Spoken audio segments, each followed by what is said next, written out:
That's why I had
meeting right now. And sorry for that delay. And confirmation of the agenda. And it looks like there is no in-camera session tonight, so we will have time for the press because it'll only be about 5 minutes more than when we get to that section anyway. Thank you. A motion for confirming Councillor Vaughn, Councillor Sype, all in favor? Disclosure of pecuniary interest, if any. None noted. Moving to the consent agenda. Is there any questions that Councillor Sype? Yeah, I do have some questions on numerous, one, the clerk's department report, the rec department report, public works, but they're just questions. They're not, they're just confirming a couple of things, nothing, no details, no nothing, just want to understand something from the report. Would be best to just start off. Yep. Okay, so 4.2.1.1 on the daycare licensing costs. Was there any what's the context in which it went from $10 to license to $140, or that's just an Ontario discussion? Exactly. Okay. They just decided it hadn't been increased for a long time, and they increased it. Okay. Can you, Kathy, through you, tell me what the TOMRMS, what does that stand for? TOMRS, which stands for, what does that acronym? The Ontario Municipal Records Management System. Okay. It's our record management system. Okay, good. Through you, Reeve, to Pat, through the Rec and Leisure Guide, has there been a conversation about the amount of printed material of that guide versus online version? And has that been looked at to be adjusted from previous printings, or are we status quo at that, right at current? So we're status quo. We're always revising it, and in the last issue we have shrunk it by about 8 pages to make it smaller. When you will see a major revision is when we move to our online registration software system. And once we do that, our end game is that we would actually have one recreation or one North Huron guide that would then have the generic information with all of the things that we offer and provide in all of our facilities. That information would then be on the North Huron website.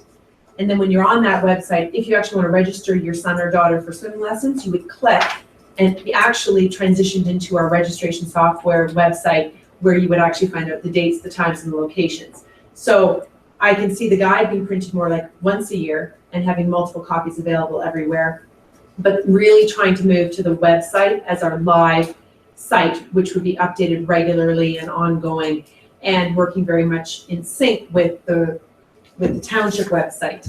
But from the number of copies of that guide, we haven't shrunk the number of copies that we're printing the full guide. Like, I know you said you reduced it by 8 pages, but I'm talking about the entire guide. Are we still printing 30,000 of them, or are we printing? No, we've always printed approximately 7,000, okay. And we track how many we have left over or are short. And we find that the number, and I don't have that exact number on me, the number that we're printing usually leaves us with a stack of maybe that left over at the end of the season. So through the initial mailing, and then we have all the ones that are given out at the sites, and then as per requested over our counter, we try to end at 0 at the end of the length of that term. Okay. Thank you. Through you, Reeve, to Jeff, the Director of Public Works, the on-call policy that was the draft policy, is that a new policy, or is there a difference, or is there, like, is it an adjusted policy, or is it a new policy overall? This is a sort of a shared service policy, so it will be a new policy that comes forward. Certainly it's in the draft stage at this point where we are developing it. And you will see it come forward through a steering committee, and then obviously through to council once the steering committee is level as well. So the Township of North Huron didn't specifically have an on-call policy as itself. We had some form of a policy. I'm not sure if it was a council approved policy or not, but we did have somewhat of a policy in place. Okay.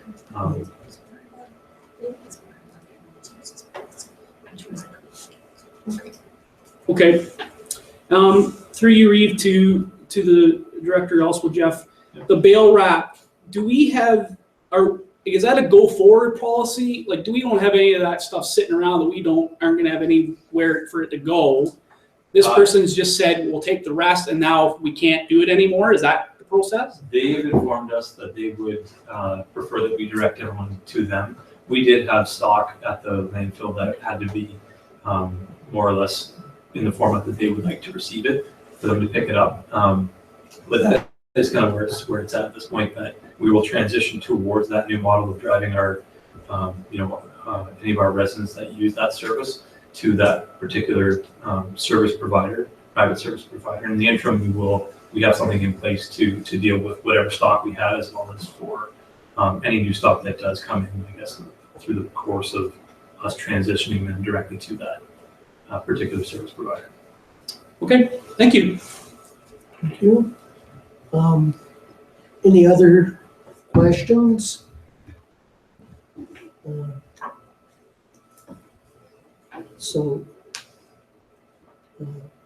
Move to a motion.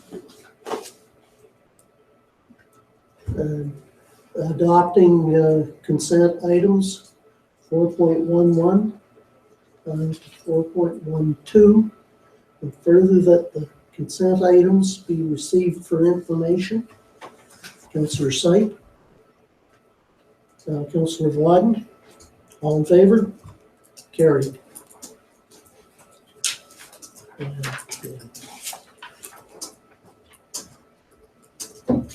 And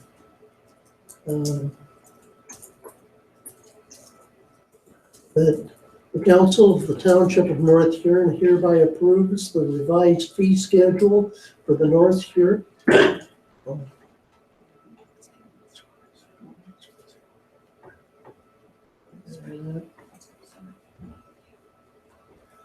Okay.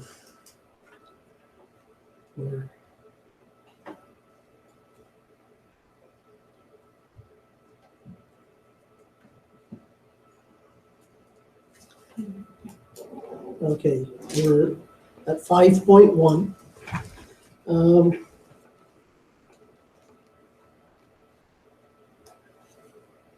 And Laura will answer questions on the Bill 73 Smart Growth for Communities Act and how it has changed the landscape.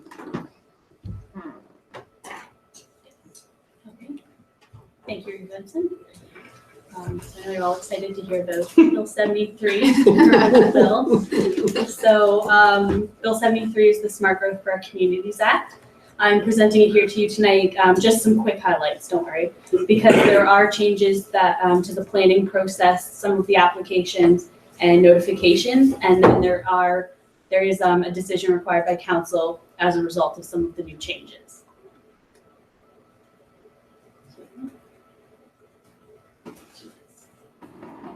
So just a background on Bill 73, it was presented in March 2015 as the Smart Growth for Our Communities Act from MMAH.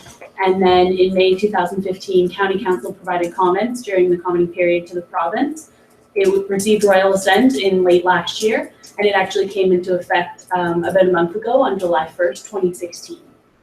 So municipal staff were also invited at the end of June to a Bill 73 workshop, which was hosted by the Planning Department, to explain the changes that some of the planning applications and processes would be undergoing now once it came into effect. So some of the highlights, and this also was in a report that went to Committee of the Whole in June 2016, so recently, so you may have seen some of these there as well. And these all have effects on the planning process. So now the province will review the provincial policy statement every 10 years rather than every 5. And this allows them to do a longer commenting period and a more thorough review of the policies that they're putting out at the provincial level. Any new local official plan or zoning bylaw can also be reviewed on a 10-year cycle with no amendments for 2 years unless council decides to allow amendments. This isn't that applicable to North Huron unless they decide to repeal the existing zoning or official plan and replace it with a new one. As it's done currently, we do it every 5 years and make updates or amendments. We don't entirely replace the old one, we just update as needed. And then a new requirement is that an upper tier municipality has a planning advisory committee that would have at least one representative of a municipality or any of the local municipalities. That's neither an employee or a councillor, so they're not involved politically or a staff member. So the planning department has chosen the Sustainable Huron Committee to also be the planning advisory committee for the County of Huron.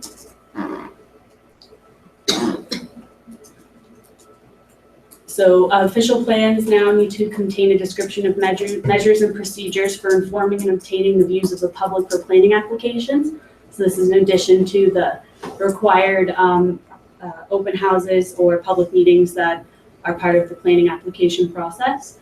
And one that does affect councils both at the local level and county council is that any notices of decision would need to include a just explanation of the effect of any comments received that may have influenced a motion made by council. So if any written comments, either in support of or opposing a planning application were received, ahead of it going to council, I would summarize them in my report and we would be made aware of them. If someone came to the meeting during my presentation and made their comments there, you would hear them in person. And now there needs to be a summarization of how hearing those comments or reading them in my report, if they have an impact on your decision, whether they go with my recommendation or against it. So it's a lot for council to consider, and to have 7 people voting, to have one statement saying here's how it impacted their decision. So the planning department did draft a description that they offered to county council that kind of summarized. So it's in the bottom there. Council considered all oral and written submissions made on this application, the effect of which helped council make an informed decision. So that was like they kind of thought was a catch-all that basically said you considered everything. If there was some, if there wasn't, then it's not that applicable, and you thought of them as you voted and whether they impacted your decision or not. So that's kind of what your decision is. If you'd like a comment like that, because it does go out on the notice of decision. So if you're happy with something like that, or other councils as well are considering options if there's a way to be more detailed as per application, whether it's applicable for one or not for the other. So that's something that's open for discussion as well.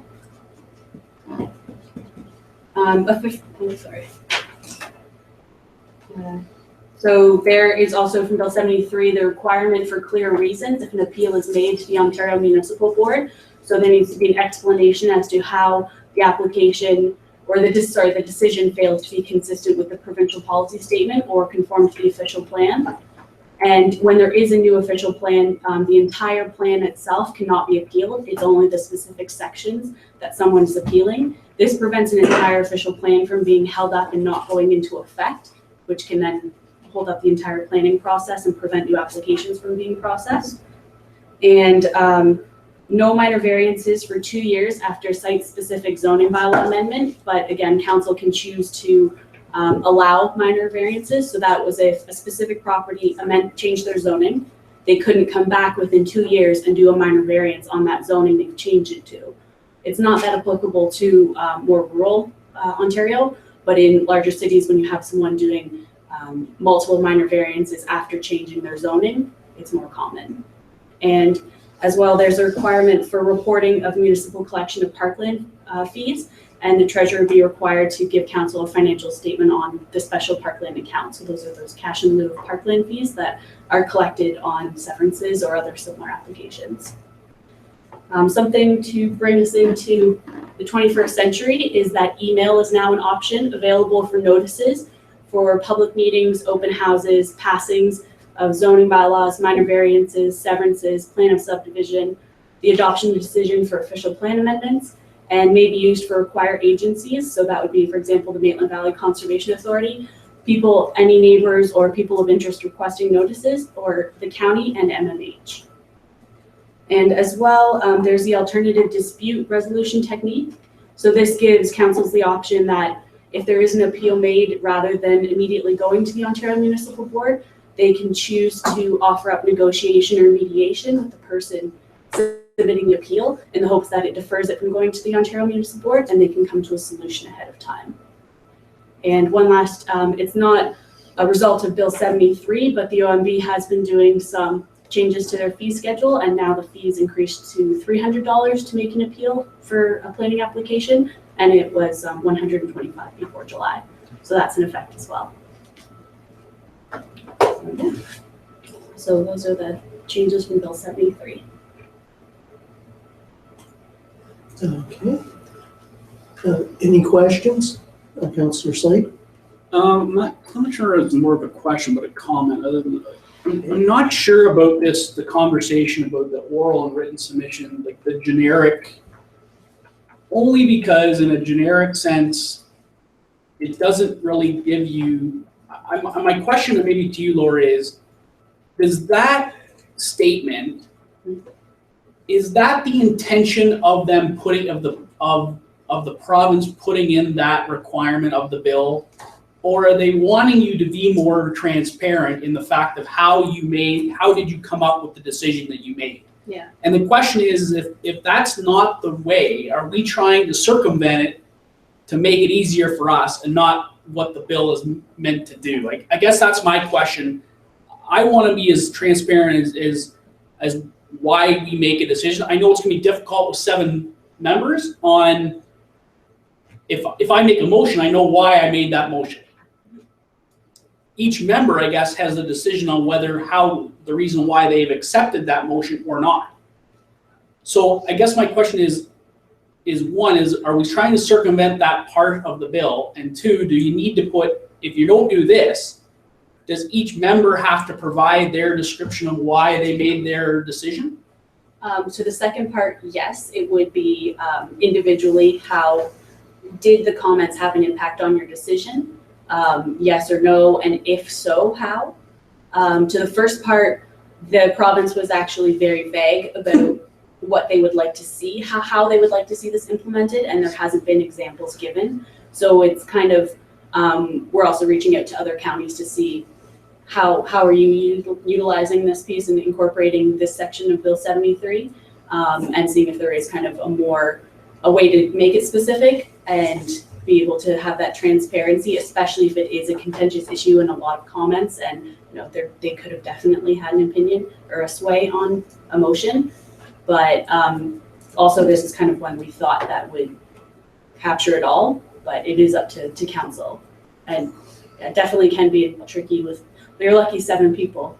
Huron East also had to debate this and they have 12. That I feel that this is partly to address the fact that there could be the argument, well, they didn't listen to me at all.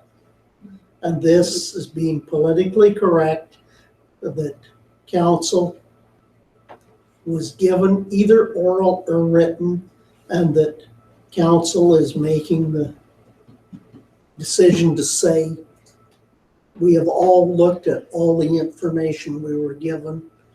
In using that very generic definition, it's just saying the councillors looked at all information that they were given. And to be politically correct is the way I read it myself. But sure.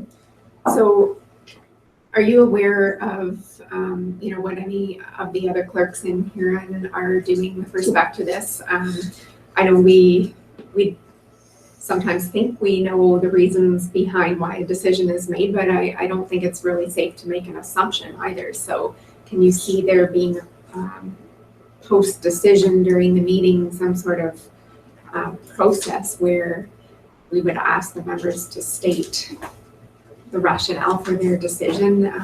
Otherwise, we could be left to making assumptions, and I don't know if that's always the best. Right, and you should agree that would be an issue, is that it would be difficult for staff to kind of interpret the conversation that happens on planning decisions. It could just be that council simply states, yes, the comments received did have an impact on my decision. There is also the option of the motion being amended to include saying, I vote to, I do the motion to pass this with recognizing the comments received. Okay. So that could include it. So that's something as well, if the motion could be amended to reflect how the comments were accepted and interpreted by council. Councillor Vaughan. One of the effects of this could be a slight reduction in the number of items going to OMB. Are the objections that have been raised recently about the OMB and its procedures, has that influenced any of these? Can you see? The OMB is actually undergoing their own review. Yes, I realize that. So I think that's separate than this. This is more, Bill 73 was really about increasing communication and that transparency with not just the people submitting the applications, but anyone else who may be involved in the process to the decision point made by councils or the approval authority. Councillor Site. So I guess my question also is there an option or a way for an individual to request specific reasons? Obviously, this is a generic reason.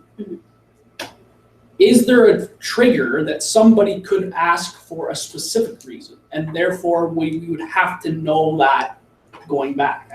I guess I don't want to get into the case where we get asked, and then 2 months later I've got to figure out why I made that motion because I got to go back and rethink about that discussion. So to me, generic is great, and I understand what you're saying, Reeve. But it's for me, it's if there's an appeal process or something that allows an individual to make a request for information, whatever the case may be, how are we as county and our municipality going to deal with that particular conversation about generic versus why we actually made the decision?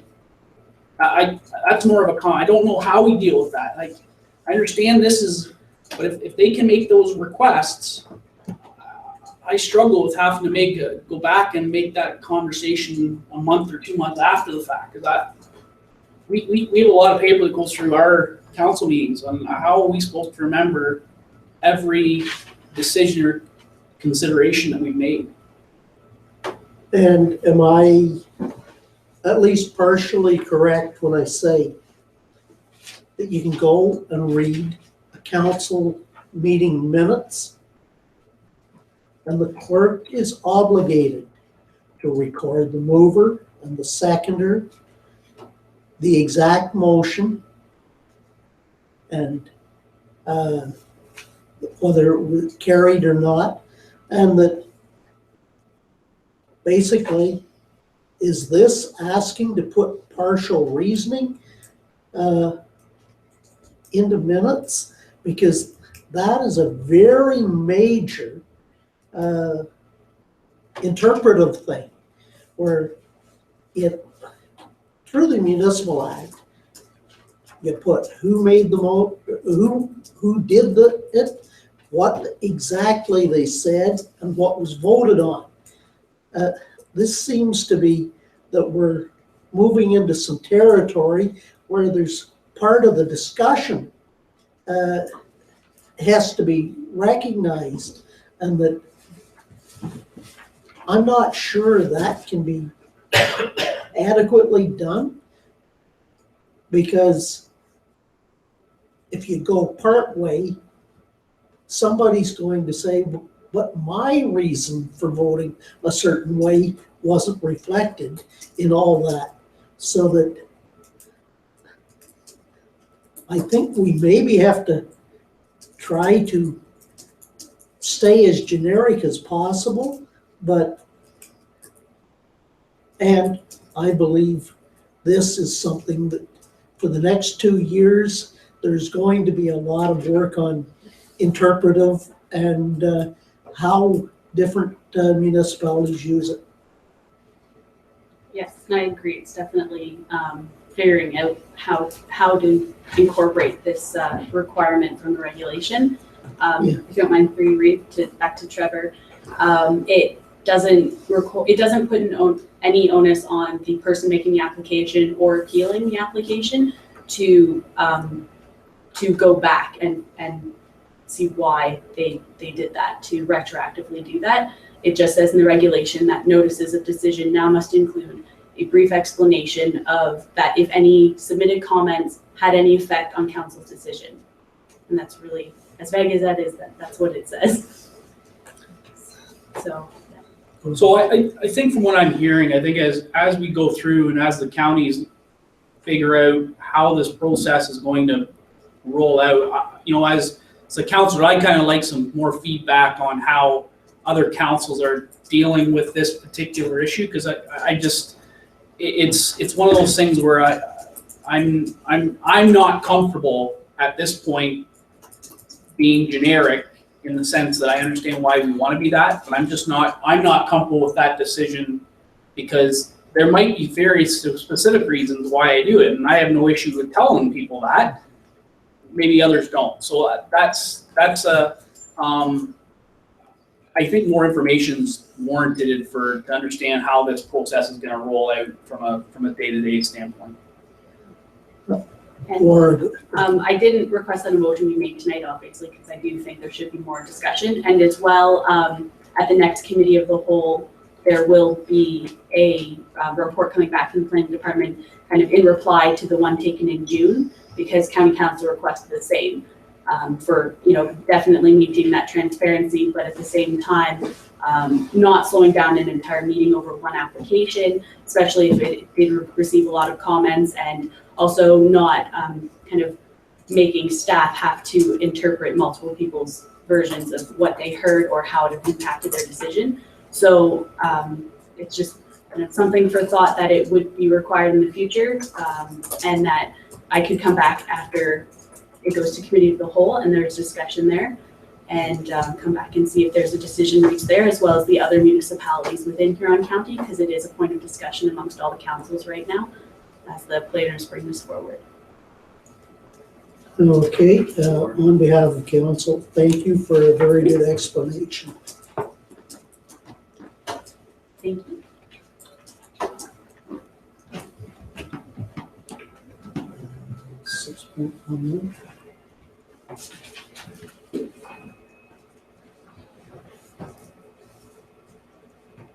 Okay, 6.11 childcare programs, and the suggested motion that the council of the township of North Huron hereby approves the revised fee schedule for the North Huron childcare programs effective September 1st, 2016, and further that the revised fee schedules be included in the next update of the bylaw to establish rates and fees for the township of North Huron. Do I have a mover?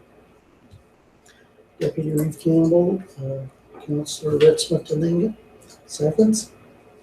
Any discussion? Deputy Reeve. Are we still keeping in comparison to other daycares? Of the 3 municipal daycares that are operating in the county, we would be the median. So there's one a little bit lower and there's one higher, so we're median. We're right. Yeah. Okay. All in favor of the motion? Carried. 6.12 child care programs. Sorry. Disposition of surplus. Do you want me to read all that? Because I'm sure council has read as part lot 2, block B, plan 169 in Blythe. You're moving the Yes. suggested motion, right? Yes. Brock, Councillor Gordon seconding. Any discussion on it?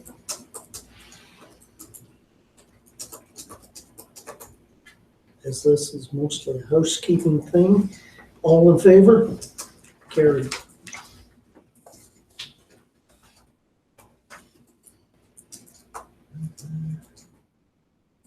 .3.1 that the Council of the Township of North Huron hereby receive the memorandum of understanding for Friends of the Village of Blythe Parks. And further, the clerk be directed to prepare an authorizing bylaw for August 22nd, 2016 council meeting. Do I have a mover? Councillor Richmond Taninga.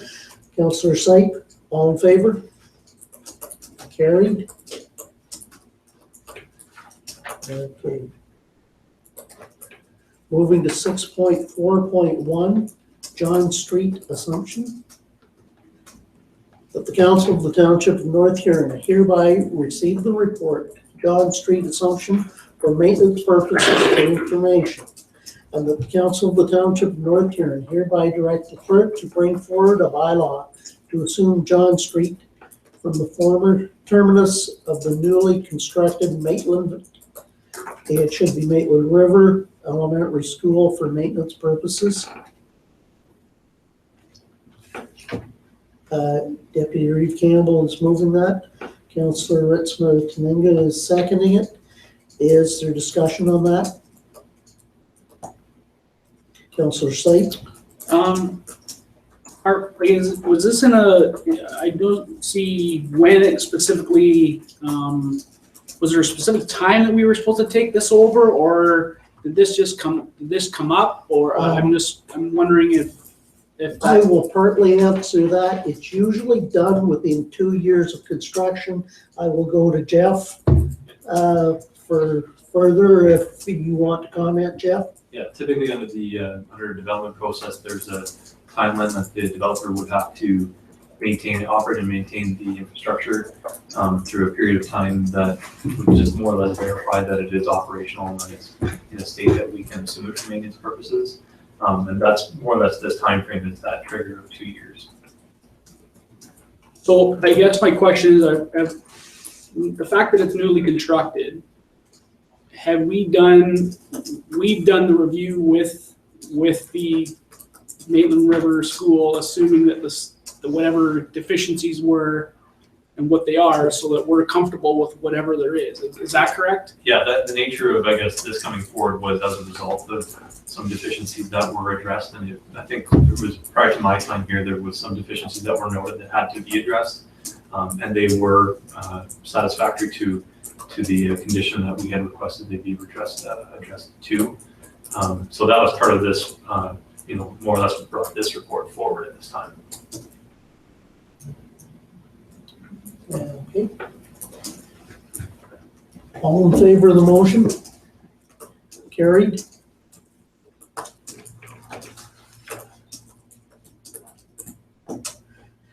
Six 6.4.2 and suggested that the Council of the Township of North Huron hereby receive the report for information, and that the Council of the Township of North Huron hereby enact that no further action be taken for parking limitations in front of the post office at this time, and that the Council of the Township of North Huron hereby direct staff to report back to council on an enforcement model that can effectively address parking limitations within the bylaw. Councillor Sype? So just a question. The parking limitations within the current bylaw, is that what it's asking? That's that what it's really saying? Or the current bylaw that's already there today? The feedback received when discussing with Chief Cooley was that the timed parking spaces at this point in time are difficult to enforce, because of their typical operations and police requirements, I guess, for what they look after on a day-to-day basis. It is difficult for them to enforce some of these time limitations, for them to put the proper evidence together to make that appropriate, enforcement. But just to clarify though, when you come back with an enforcement model, it's based on the enforcement of the current bylaw, the 2-hour parking restriction right now. Is that what I'm hearing? Yeah, I think as part of this sort of a review and assessment of the bylaw, there will be discussion about, or will have to be some sort of discussion with council about to what effect do we want to limit parking and how do we want to properly address if we do want to include time limitations on our parking, we do need to address a proper enforcement model to ensure that that is looked after. That is the intent of bringing forward another report at a later date to really address any limitations we might have with enforcement, to whether we want to change the current bylaw or whether we want to maintain the current bylaw and enforce it appropriately. Do you want to comment, Sharon? Yeah, just in my discussions also with Chief Poole, he did discuss the challenges with his current staff complement to sit there and watch to see if a car has moved for 15 minutes or 2 hours or whatever the case may be. One of the bits of discussion that we had at the last meeting is if we're going to be implementing provisions into a bylaw, can we enforce them? And if we can't enforce them, then why are we doing that? So we do have time limitations within our current bylaw, and I think through discussions with the director, when we go forward to review that bylaw, enforcement is something that we will have to address. And if council, if they feel strongly that the time limitation is warranted, and you would like to see some enforcement of that, then I think at that time we'd have to address how that enforcement is going to occur. Councillor Syed. I will move the recommendation. Okay, ask Councillor Vaughan seconds. Councillor Hallahan, did you have a concern with this? No, I had, the question came through. Okay. Councillor Syed. All in favor? Carried. 6.4.3.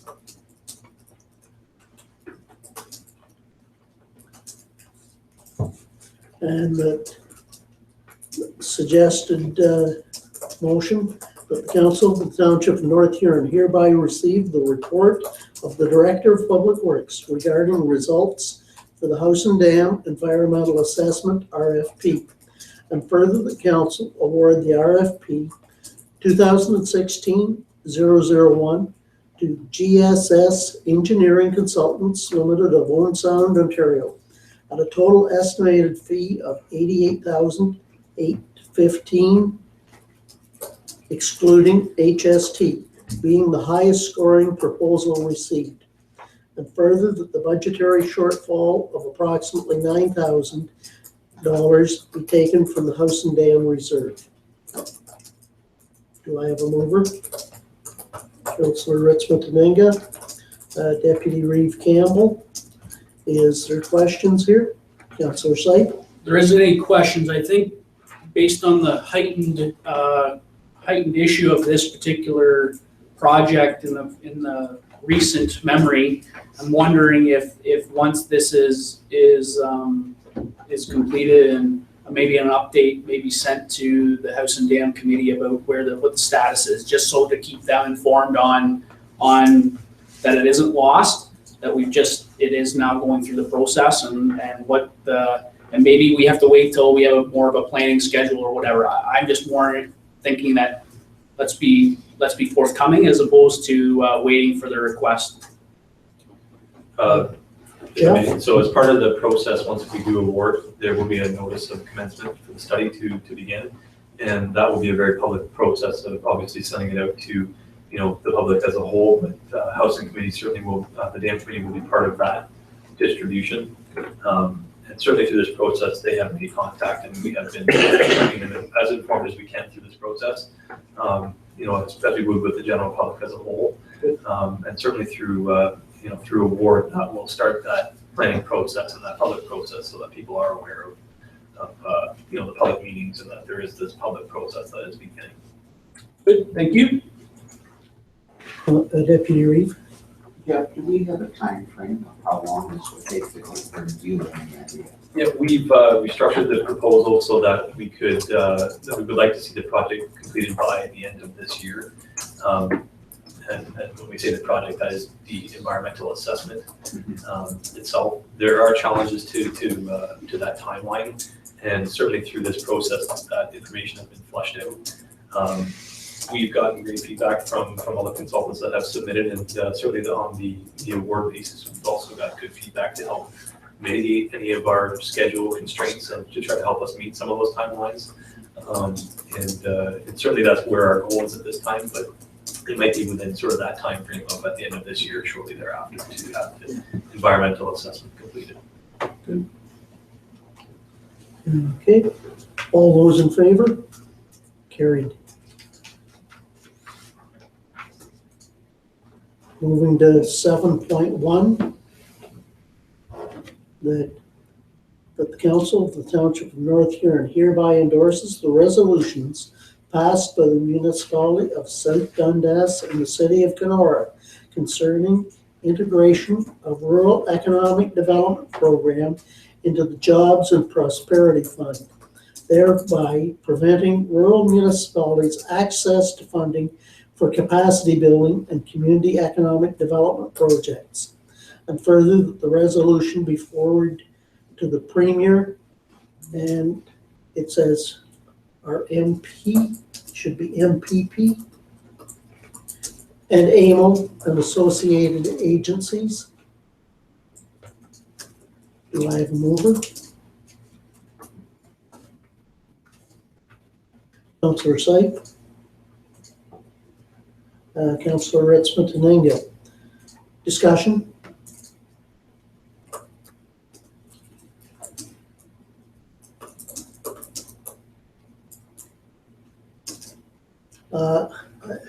I think there's a concern, and I think the reason that the other municipality made this is they feel this little fund got moved into a big fund, and only big municipalities will obtain proceeds from it, for the long and the short. All in favor? Carried.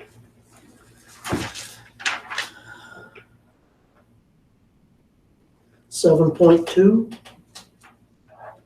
that the Township of North Huron hereby directs the Director of Public Works to prepare a staff report in regards to the Blythe Legion's offer of funding to undertake repairs to the work shed at the Blythe Union Cemetery. Councillor Vaughan moves. I move that. Councillor Hallahan seconds.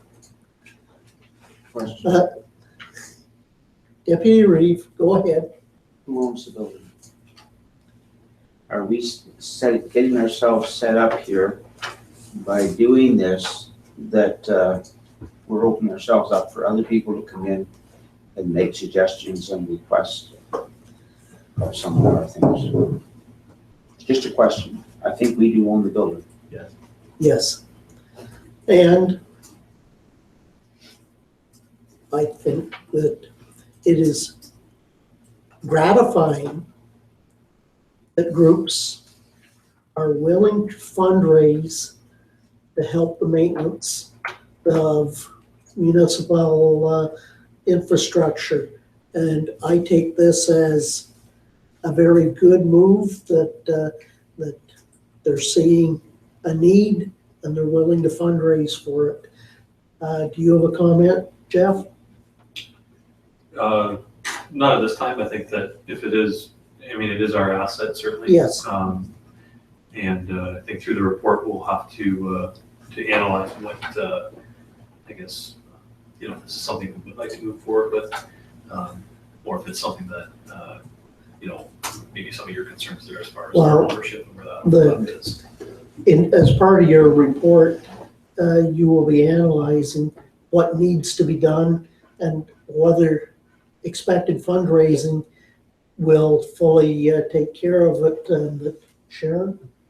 I think the concerns that Deputy Reeve Campbell were referring to perhaps relate to the letter stating who was going to be hired to do the work. So when we are doing work on municipal property, then we have to follow our purchasing and procurement policy. So I think we would have to respond to the writer of the letter and let them know that we would be accepting it as a donation.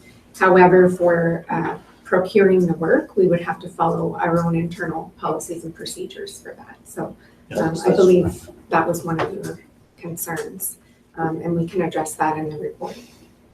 The advantage of that is that we can make sure that the job is being done correctly for permanence and the right things. Okay, all in favor of the motion? Carried. Moving to 8.1. At the last meeting, I mentioned a number of things that were upcoming that week. That it was a very good ceremony that the Wingham Horticultural Society had for their 50th anniversary, and that it was quite an education for me when they talked about the number of people that had been members of Wingham Horticultural Society through the 80s. The membership got up to 330 some,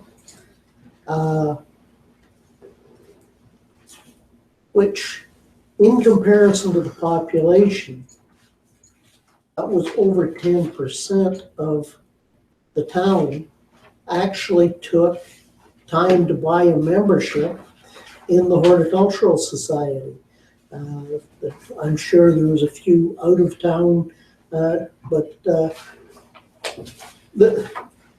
it's very gratifying that that big a proportion of the community took it that serious enough to buy a membership.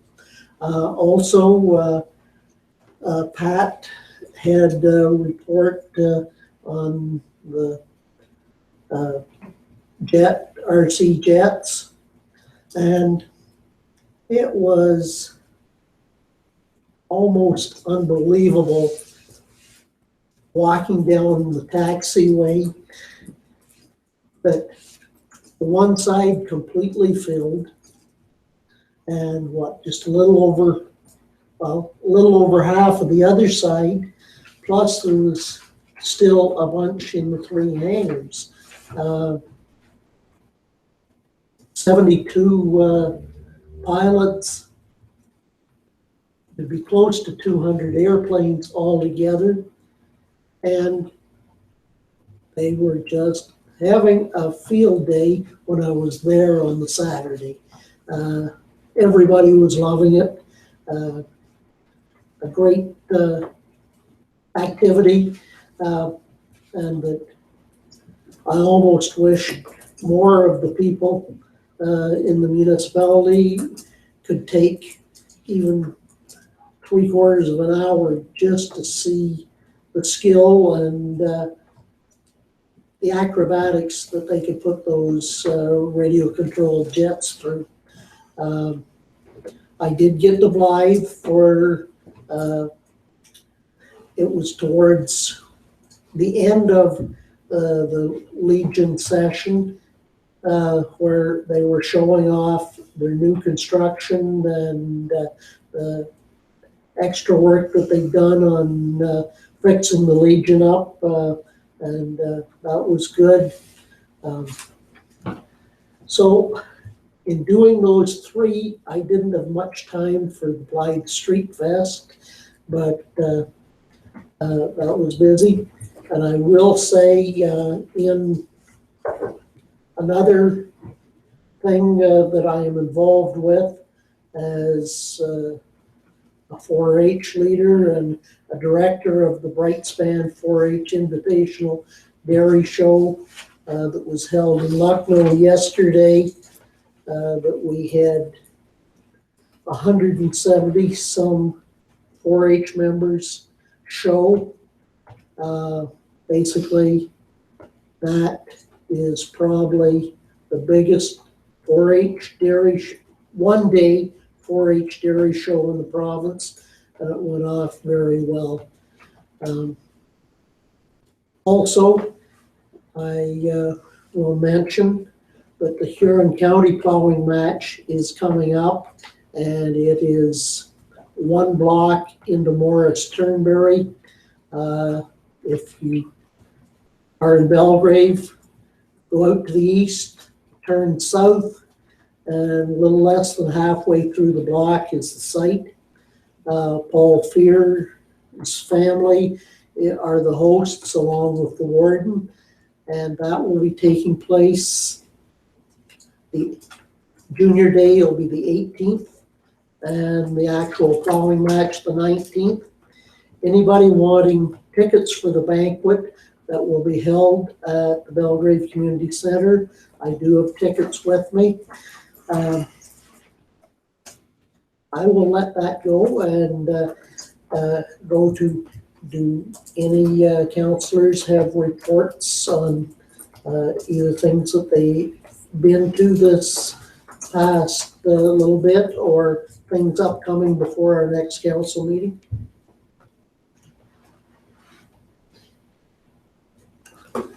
Okay.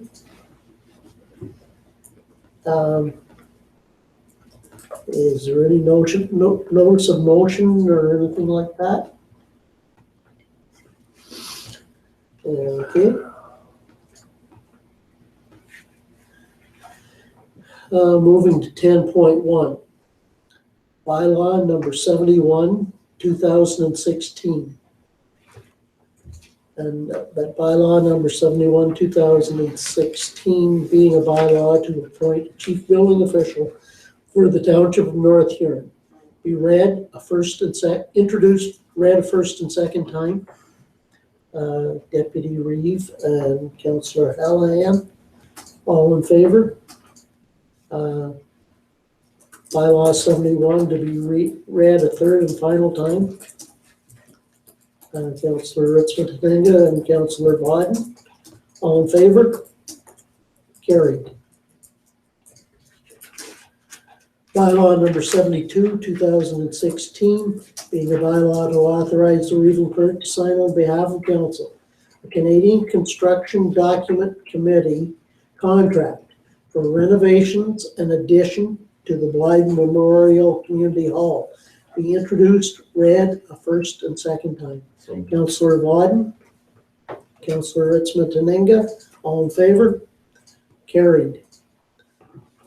And the bylaw number 72, 2016, be read a third and final time, signed by the Regional Clerk and engrossed in the bylaw book. Councillor Sype, Councillor Biden, all in favor? Carried. Is there any announcements?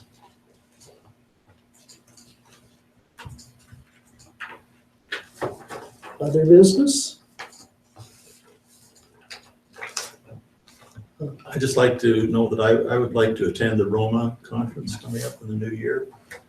Okay, that's good. I'm really impressed with the fact that they're going to be on their own now and not lined up with the good roads. People, I think it focuses more on the rural aspects, and I think that's really an important factor. Okay. Well, that looks like we're to the confirmatory bylaw, unless there was anything else. Anything else from staff? And I'm still waiting on Sharon's drafting of my presentation for the email convention. In progress. Second version number 6, maybe, of our presentation. That we are being given 20 minutes on Tuesday to basically present what we've done, where we're at so far, and I guess where we want to get from it. Basically, it's going to be interesting. So that for the confirmatory bylaw, number 73, 2016, being a bylaw to confirm general previous actions that the Council of the Township of North Huron be introduced, read a first and second time. Councillor Biden, Councillor Sype, all in favor? Carried. the bylaw number 73, 2016, be read a third and final time, signed by the Reeve clerk and engrossed in the bylaw book. Councillor Syed, Councillor Vaughan, all in favor? Carried. Anything else, Sharon or Kathy? Okay, the all-important motion. I move we adjourn. Councillor Vaughan, Councillor Hallahan, all in favor? Carried. We're done.